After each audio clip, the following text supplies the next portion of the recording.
हम सबने बचपन में वो कहानियां तो सुनी ही हैं, है ना? जिनमें जानवर बातें करते हैं, चालाक लोमड़ियां होती हैं और मूर्ख राजा। लेकिन क्या हो अगर मैं कहूं कि ये मासूम सी दिखने वाली कहानियां असल में बच्चों के लिए थी ही नहीं? क्या हो अगर ये सत्ता, राजनीति और समाज के सबसे गहरे राजों का एक एक सीक्रेट कोड हो? चलिए आज इसी कोड को तोड़ते हैं। ये देखिए, ये क्लास 3 का एक स्कूल प्लानर है। देखकर शायद अपने स्कूल के दिन याद आ गए होंगे। चिड़िया रानी, घमंडी का सिर नीचा, ये सब हमारे सिलेबस का हिस्सा हुआ करता था। पर ये सिर्फ अच्छी आदतें सिखाने वाली बातें नहीं थीं। ये एक तरह से हमारे दिमाग में दुनिया को देखने का एक खास नजरिया बैठा रही थीं। तो सवाल यही उठता है कि ये कहानियां असल में सिखा क्या रही हैं? क्या ये सिर्फ मनोरंजन है या फिर एक आईना, एक ऐसा आईना जो हमारे समाज, हमारे उसूलों और शायद हमारे सबसे गहरे पूर्वाग्रहों को साफ साफ दिखाता है? तो चलिए इस आईने में जरा झांक कर देखते हैं। तो चलिए अब इसकी तह तक चलते हैं और शुरुआत करेंगे आज के ज़माने के क्लासरूम में हुए एक्सपेरिमेंट से। इस प्रयोग ने एक बहुत ही सीधी सादी कहानी के जरिए समाज का एक चौंकाने वाला सच हमारे सामने लाकर रख दिया। जरा सोचिए, एक मेंढक का बच्चा और एक सांप का बच्चा, दोनों दुनिया से अनजान एक दूसरे के बहुत अच्छे दोस्त बन जाते हैं। साथ खेलते हैं, एक दूसरे को अपनी अपनी कलाएं सिखाते हैं। लेकिन जब उनकी माँओं को ये पता चलता है तो वो इस दोस्ती को देखकर घबरा जाती हैं। मेंढक की माँ उसे सांप से दूर रहने को कहती है और सांप की माँ वो अपने बच्चे से कहती है कि अगली बार जब मेंढक मिले तो उसे खा जाना। और कहानी यहीं एक सवाल पर आकर रुक जाती है, क्या उनकी दोस्ती बच सकती थी? और यहीं से बात बहुत दिलचस्प हो जाती है। जब यही कहानी दो अलग अलग स्कूलों के बच्चों को सुनाई गई तो जवाब हैरान करने वाले थे। एक बड़े एलीट प्राइवेट स्कूल के बच्चों ने कहा कि दोस्ती को बचाने के रास्ते खोजने चाहिए। वहीं दूसरी तरफ एक सरकारी स्कूल के बच्चों का मानना था कि ये दोस्ती नामुमकिन है और इसका अंत तो हिंसा में ही होना था। प्राइवेट स्कूल के एक बच्चे ने क्या कहा सुनिए। उसने कहा, दीदी माता पिता सही होते हैं लेकिन मैं हमेशा सही नहीं होते। मतलब दोस्ती को बचाने के लिए नियमों और बड़ों की बात पर भी सवाल उठाए जा सकते हैं। और इसके ठीक उलट सरकारी स्कूल के एक छात्र ने कहा, मैम जी, सांप और मेंढक तो दुश्मन हैं, सांप तो मेंढक को खा जाएगा। ये जवाब हमें एक ऐसी दुनिया की झलक देता है जहां नियम पहले से तय हैं और दोस्ती जैसी चीजें कुदरती दुश्मनी के आगे टिक नहीं सकती। तो इन बच्चों के जवाब हमें क्या सिखाते हैं? वो हमें अन्नीकरण या अदरिंग की प्रक्रिया दिखाते हैं। ये वही तरीका है जिससे समाज बच्चों को हम और वो में फर्क करना सिखाता है।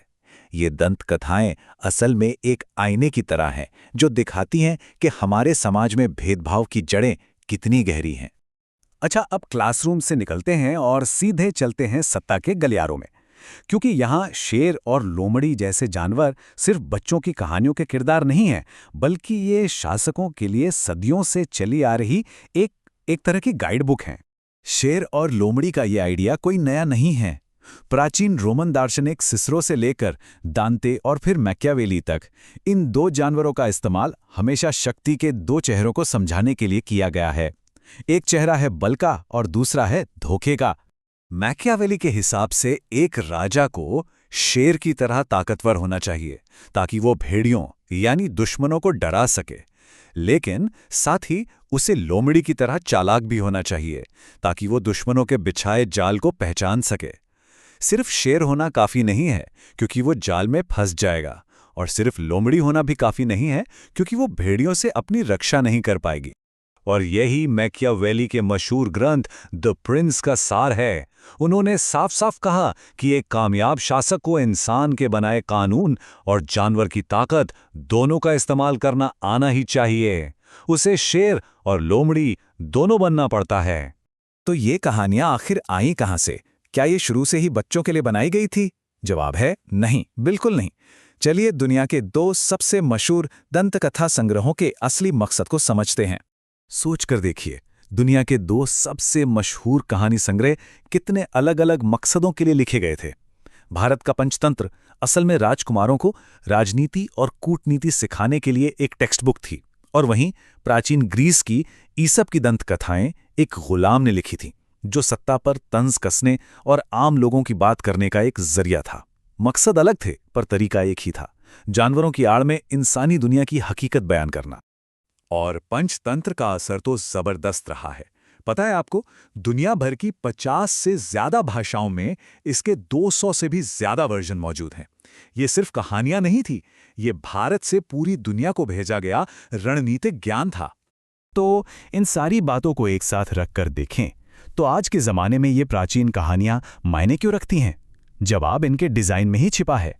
तो हम इस नतीजे पर पहुंचते हैं कि दंत कथाएं सिर्फ कहानियां नहीं हैं, ये एक तरह की सोशल टेक्नोलॉजी है, एक कोड जिसका इस्तेमाल सदियों से हमारा समाज अपनी संस्कृति, अपने मूल्य और सत्ता के समीकरणों को एक पीढ़ी से दूसरी पीढ़ी तक पहुंचाने के लिए करता आया है। चाहे वो क्लासरूम में बच्चों को दोस्ती और दुश्मनी पर सोचने के लिए मजबूर करना हो, या राजकुमारों को शासन की रणनीति सिखाना हो, या फिर सत्ता की कमियों पर सवाल उठाना हो, दंत कथाएं हमेशा से एक बहुत ताकतवर औजार रही हैं। ये हमें दुनिया को समझने और उस पर सवाल उठाने का एक सुरक्षित तरीका देती हैं। तो आखिर में ये सवाल हमारे सामने खड़ा है, अगर दंत कथाएं समाज का आईना है, तो आज की हमारी दंत कथाएं कौन सी हैं? आज वो कौन सी कहानियां हैं जो हम खुद को और आने वाली पीढ़ियों को सुना रहे हैं? और सबसे जरूरी सवाल, वो कहानियां हमारे आज के समाज के बारे में क्या सच बता रही हैं? सोचने वाली बात है ना?